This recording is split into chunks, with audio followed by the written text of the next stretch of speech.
Alright guys, got a new tee available in the store, fademe.store. They don't boo nobodies, has a nice back design as well. Screw the haters, screw the guppies, they're talking about you for a reason. They don't boo nobodies. Fademe.store or GuyBostonSports.com/store. Take it to the same place.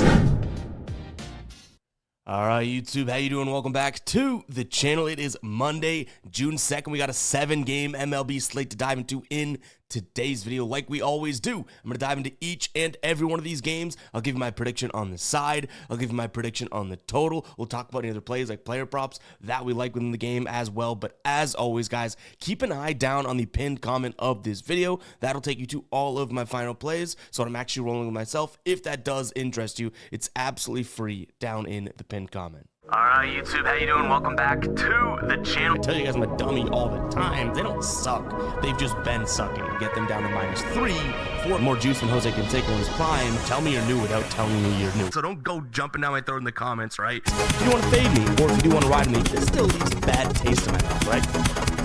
And remember, more chins, more wins. In terms of yesterday, we ended up profiting 0.57 units. Thank you to the Cardinals and Rangers first 5 under and the Red Sox on the money line there. Those are our 2 full unit plays. Everything else, we were kind of, Sundays are a little wonky in the MLB, right? So we had, 0.33 units here, 0.75 units there, 0.25, 0.5 units out there. So it was good to hit our biggest plays. The Phillies kind of tortured me there, but ultimately we did get a little bit get back with that first 5 run line. The Giants Marlins first 500, that cashes, but we had the same amount on the money line. So like I said, there was some give or take. Good thing we hit those top 2 plays there that were full unit plays ultimately. And you know what? The good news continues here. Let's pump in some damn crowd noise here for Dante. He hit his second ride of the day. Arizona -1.5. Kind of sweaty. They won 3-1. We had them in a parlay too, but still, comes through and cashes his second straight ride of the day win, and you can see it in the tracker here.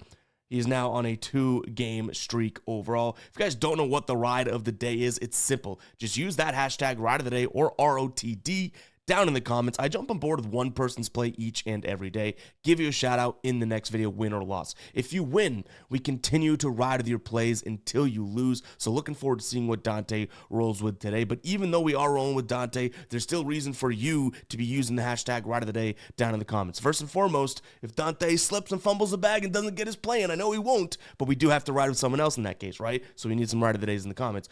Or the second part is that you're also helping out a bunch of other people in the comments looking for some plays and some action. So get those hashtag ride of the days down in there. Looking forward to seeing what Dante rolls with today.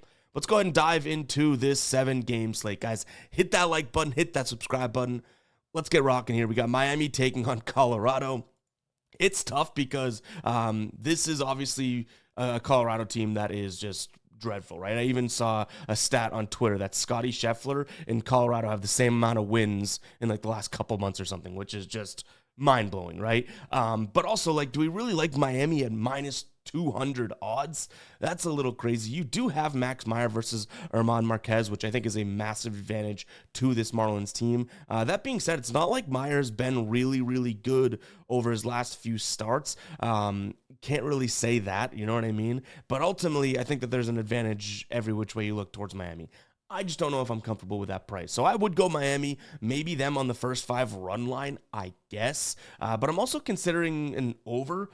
This ballpark, a lot of overs happen here. You do have 2 pitchers at Max Meyer, even though I do believe in him, I think he's good. I think that slider is filthy when it's working. If he's hanging it, maybe this Rockies team puts up, 3 runs, and, we're going to get a bunch out of Marquez, hopefully. So, yeah, I'll lean Miami in the over. If I were to play Miami, I'd probably be considering that first 5 run line so we can at least get some consumable odds.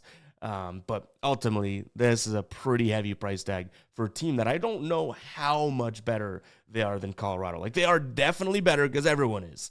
But, like, they're not a -200 team. All right, next up, Cincinnati taking on Milwaukee. Brady Singer on the mound for Cincinnati going up against Aaron Savale. I do kind of like the idea of the Brewers in this spot. But realistically, if I'm being honest, it's both of these teams, I probably would just end up leaning to whoever ends up having the plus money. You know what I mean? So I can't sit here and be like, oh my God, I'm all over the Brewers. I just do think it's a decent spot for them. They won 3-1 in the early season series that they had. That was in Milwaukee, though, so that's worth noting. This Brewers team, the offense is clicking right now, though. Last 7 games, 6-3, 5-6, 6, 17, and 5 runs scored. Cincinnati's offense is also going, so it kind of makes me like the idea of an over. We do have some decent conditions here in Great American Ballpark. I believe it's going to be really, really hot, in which is not much wind. What is the temperature there? I want to make sure. Yeah, nearly 80 degrees with just 3-mile-an-hour winds, and that's a hitter's ballpark. So I don't mind the idea of an over. I just think that this Milwaukee offense may be able to get to Brady Singer's pitch mix, which is a lot of sinkers. They're 8th in terms of runs above average over the last 30 days, and the slider, not so great, but we do have Christian Yelich, Hoskins, some of the guys at the bottom of the order too that do hit the slider well, so maybe we do see some production out of them against that pitch, but realistically it's the sinker. On the other side of things, you're going to get a lot of cutters and fastballs from Aaron Savale. Cincinnati actually in the bottom third of the league there in terms of hitting those. So yeah, because they're plus money, I'll lean towards Milwaukee. Also don't mind the over, but if someone's like, if I'm having a beer with someone at a bar and they're like, I'm on Cincinnati today, I don't think that this is one of those spots where I'd be like, I don't know, did you know about this or that? Like, I do think that there's an argument to be made on both sides. One player prop I'm considering, and I really am trying to line shop this because minus 150 seems a little too expensive, but Aaron Savale under 5.5 hits allowed. This year in his 3 starts, he's gone 4-4-3. That's not because he's pitched really, really well. It's because they're not pitching him deep into these ball games. So I'm kind of thinking the same thing. If Cincinnati does get to him, they could have 5 hits against him, and then they're like, all right, well, let's not pitch Savale anymore, right? And they do have some of their middle relievers available, so it's not necessarily I think he's going to go out there and pitch a gem. It's more so I don't know if he'll have the innings or the quantity to get to 6 hits. So that's something I'm considering, but as of right now, the price is a little pricey for my confidence level in it. But I'll tell you what I'm really confident about, and that's a hell of a transition. Over on Sleeper, they have a Logan Webb 0.5 outs square. They are hammering home these pitcher outs free squares for new users, guys. Take advantage if you're not on Sleeper yet. All you have to do is click the link down in the description. I'll also put it at the top of the pinned comment, or just sign up using code GUYBOSTON. You jump on Sleeper, you're going to get your first deposit matched up to $100. You get this Logan Webb free square, and they're dropping a bunch of promos on the daily, doing it unlike anyone else right now. So go ahead and check out Sleeper. If you like player props, you think you got a good sense of which players will perform on which nights or not perform on which nights, perfect place to do it. Head over there. That link will be down in the description as well as the pinned comment. Really, guys, I've been rocking with Sleeper for years, and it's one of my favorite player prop apps out there, if not my favorite. So go ahead and check it out. All right, we got 5 games left. Let's jump into them. All right, Red Sox taking on the Angels. I do think that I like the Red Sox in this one, and it's got a good chance of being a final play for a couple reasons. The Red Sox do have 2 wins in their last 3, right? They won that series against Atlanta, so maybe, just maybe, there's some momentum behind them. But also, flip it over to the Angels side of things, this team is, whatever that win streak they went on is gone, right? In their last 8 games, they're 1-7, and they have Tyler Anderson on the mound, who is obviously serviceable, right? I think he's good, and there's definitely times to take Tyler Anderson. I don't think this is one of those. He's going to throw a lot of fastballs.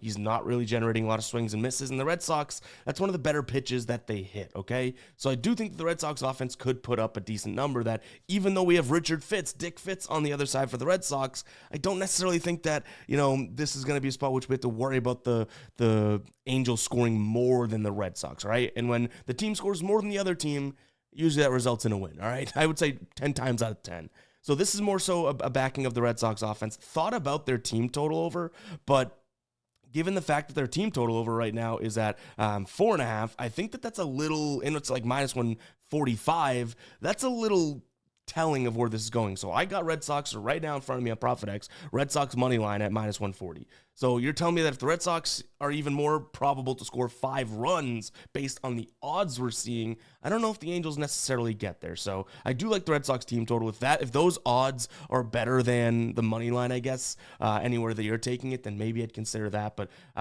throw in the fact that, yes, maybe the starting pitching could lean Tyler Anderson, even if I'm crazy about this Red Sox lineup, right? Especially with no Bregman. the bullpens shouldn't even, like, this at this Angels bullpen, anything can happen there. The Red Sox did use Chapman yesterday, but he could be okay if they need him. And the only other bullpen arm they used was Weiser, and that was just 12 pitches. So this bullpen should be good. The Angels bullpen, they only pitched a couple guys yesterday, but a lot of their key arms, if you want to call them that, pitched 2 of the last 3 days prior to. So, yeah, I think there's a lot of advantages to the Red Sox, including the bullpen and offense. So, give me the Red Sox on the money line. I guess Red Sox team total over if I had to look at something from a total perspective. I don't know how much I would like that 9.5, because 9.5, and even though we do have, wind blowing out, it's just about 70 degrees here in Boston, like nice day at Fenway, right? Even though we do have that, can we really trust the Angels to, say the Red Sox do score 5 runs, do we really trust the Angels to definitely get to 4? Not so sure. I know now that I say that, they're probably going to score like all 9 themselves, and the Red Sox tack on a couple, and then this looks like an idiot play, but to me, that's what I'm looking at. Another spot that I'm considering would be Luis Rengifo, under 1.5 hits, runs, and RBIs. He's coming off of a decent game yesterday. Hopefully, the bullpen kind of suppresses him, but in terms of him going up against the slider, that's really what we're targeting. He doesn't hit the slider that well, and the fastball is going to be the next pitch there for Richard Fitz, and I think that we could see some success out of him there as well. So, yeah, 2 potential plays in this one. 1 money line, 1 potential player prop. All right, unfortunately, we got another massive lopsided game. We do have a few of those on a small slate, which kind of stinks because when you have less games, some of these games are like throwout games because of the odds, right? This is pretty close to that. Tigers taking on the White Sox here. Jack Flaherty's on the bump for the Tigers. I would say advantage Tigers compared to Jonathan Cannon on the side for Chicago, right? And I gave Jonathan Cannon multiple chances and kind of wanted to think that he was good, maybe because he has a cool name and I'm susceptible to being that dumb. But ultimately, this is probably a Tiger spot. Now, I don't think it's that crazy. Now, you're paying a little bit more juice than I'd be comfortable with, but minus 135 for the Tigers in the first 5. They've done that in 7 of their last 8 games, right, in terms of covering that. And when Jack Flaherty's on the mound this year, it's on the road. It's been great. 3 of their 5 games. So I don't really mind that spot. Jonathan Cannon, though, in terms of their first 5 run line getting the half run, all 3 starts at home for him, he's covered against the Angels, Athletics, and Houston. So there is some, little call for concern there, but I do think that's how you play it if this is something that is as lopsided as we expect it to be. So I don't mind the first 5 run line there for the Tigers. I also kind of don't mind the idea of an over for the team total of the Tigers right now, and I want to say there might be some kind of windy conditions. Let me see which direction the wind's blowing in here. It's blowing to left field, or kind of directly from like first base to third base, which isn't all that crazy to think about an over, because now we have some of these righties in the lineup. I mean, a lot of their power bats are lefties, right? But some of these righties in the lineups might be able to just pop one over, and we might get some run generation because that left field corner is only like 330 there in Chicago. So in terms of a team total, maybe that's the spot. I think that because the wind looks like it's blowing and whatnot, kind of make deter people from that. But I could see the Tigers scoring 5 runs today. That almost would lead you to think maybe you just look at it over. But again, similar to what we just talked about with the Red Sox and the Angels, do we fully trust the White Sox to do their part? Their offense hasn't been looking terrible, and it's crazy because they'll score 2 runs, and that's me considering them not looking terrible. But I would much rather trust this Detroit team who is coming off of 2 really low-scoring games, but we know they're at least, knock on wood, a team that should give you 3 or 4. So all we're looking for is a couple of those, like, oops, home runs or something like that, where it's like, oh, wow, that thing carried, or an error, and we get 1 more run, and it looks like an over 4.5, right? So I think I'd consider that more so than a full game over. But Detroit run line in the first 5 and Detroit team total over is what I'd be considering here. Edgar Caro, under 1.5 hits, runs, and RBIs is definitely something I'd consider as well. The problem is the fastball and curveball. That's what Jack Flaherty's going to throw. He hits those really well, but he's only batting 200 against righties this year, and Flaherty against left-handed bats, which Caro is a switch hitter. Flaherty's been pretty damn good against lefty bats. So those 2 things make me like it, but you're paying minus 160, and for minus 160, I expect the guy not to be able to hit your first 2 pitches. Do you know what I mean? So that's where I get, I guess, a little worried. Another spot, because of the lefty-righty splits would be Luis Robert Jr. under 1.5 hits, runs, and RBIs. 9 plate appearances against. He's got 0 hits off of Jack Flaherty. So maybe that's something that we consider. But again, you're paying a lot of price. He does hit the pitch mix pretty well. So those are 2 leans. Maybe you could put them in some sort of a, if you could juice their odds or something like that. But as of right now, a little bit expensive. And you've probably heard me say the word expensive, or that's too much for a price tag. It's just the fact of the matter today. All right, San Francisco taking on San Diego. I do think that this could be well, here's the thing. Logan Webb's the mound for San Francisco, so obviously they're going to be the favorite, especially at home. Logan Webb's a very good pitcher, we know that, and he's very good at managing teams, right? He'll have a really high ground ball rate, which is very good because that means you're kind of eliminating home runs and whatnot. You have Stephen Kolek on the other side, who also draws a lot of ground balls, so I don't mind the idea of a first 5 under. Ultimately, you're going to get a slider and sinker from Webb, which San Diego really doesn't hit the sinker well. They hit the slider well, though. So I think I like a low-scoring game, okay, at least from the first 5. But for the price tag we have, and this is by no means fading Logan Webb, it is just kind of thinking, okay, well, at some point this Padres offense will and should look better. And they did yesterday. They scored, 6 runs? Plus 150 for what you could have argued maybe a couple weeks ago is the better team. That's kind of enticing, right? Now, San Diego has won the last 5 meetings between these 2 squads. Only 2 of those were this year, back in late April, but that was when their offense was firing. So I do understand the take of well, if their offense isn't doing anything, what is, right? The bullpen is decent, but Kolek's on the mound. I'm not necessarily trying to sit here and say that he's fantastic or anything like that, right? The bullpen's pretty taxed, but as is San Francisco. So I do think San Diego could win this one. Plus 150 is a crazy price tag, but if they got a little bit of a plus 160 I'm seeing, that might be worth a little bit of a sprinkle. Now, Logan Webb is kind of the X factor, right? I want to give him all the credit in the world. He's got tons of plate appearances against this squad. His average against is 314, though. He does have an expected WOBA of 321, which isn't all that terrible, and the launch angle at 2.6. So, yes, he should be able to manage this team well. Kolek is my concern, but again, the bullpens, if they're both taxed, what if we just say, okay, well, what if we just say, let's forget that San Diego's been so bad for, 10 days or so. What if they just are the better offense and it's wow, massive advantage to them, even with Webb on the mound? Now, what if is not necessarily the thing to bank on, but I don't know, maybe I'm just crazy. I'll sound the psycho alert alarm. I know that San Diego had to travel, who'd they just play? They played, Pittsburgh, right? So they went were they home against Pittsburgh though? Yes, San Francisco just had to travel from Miami. Man, oh man, I'm talking myself into a crazy play. Maybe a half unit on San Diego here. Let me check the lineups to make sure they got Tatis, Machado, Arias, Merrill, Sheets. Screw it. We're going to probably put a half unit on San Diego because of the price tag, guys. Don't sit there thinking, oh my God, I've loved San Diego today or something like that. I just think that this is a spot in which you're vastly getting too big of a deal for a game that I do think could be a 4-3 win, either way. You know what I mean? If it's that close, I'll take that plus 162. In terms of the run line, also kind of considered, I felt like it was kind of the wimpy way out, but plus 1.5 at minus 140. Yeah, I don't necessarily mind that either, which is kind of crazy. On the season, San Diego's covered their plus 1.5 when they've had this in 67% of their games and 59% on the road. And head-to-head this year, they won both those games, so obviously they covered it, but they've covered this in their last, how many games is this? 1, 2, 3, 4, 5, 6, 7, 8, 9, 10, 11, 12, 13, 15. They've covered it in 80% of games against this. So maybe we also take a peek at them on the run line for a little bit more safety, I guess. So yeah, maybe we go half unit on we might do it, guys. I'm talking myself into San Diego, and tomorrow I'm going to be well, Giants won 100-0. That's probably something that's going to happen, right? But I kind of like San Diego today.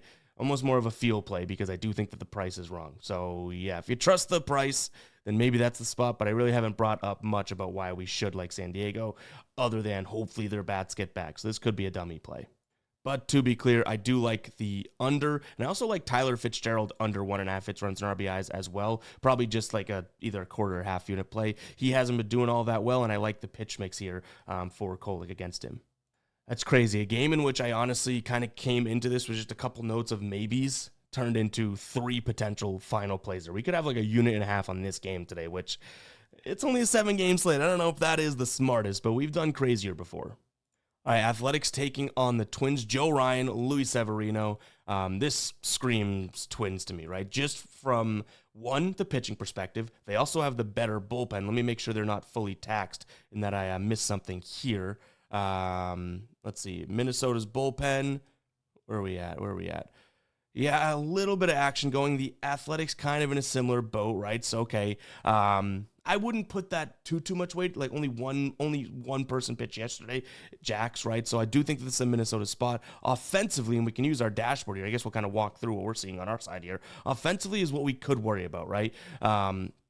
Them against righties, not exactly crazy good, but we're going to get a lot of fastballs. Okay, they hit the fastball. We'll get a lot of sinkers. They hit the sinker well. They hit a lot of sliders. They hit the slider well. The only thing we should be concerned about is the cutter here for Severino. That's what they don't hit well. And even looking at this, the top of the lineup actually hits the cutter well.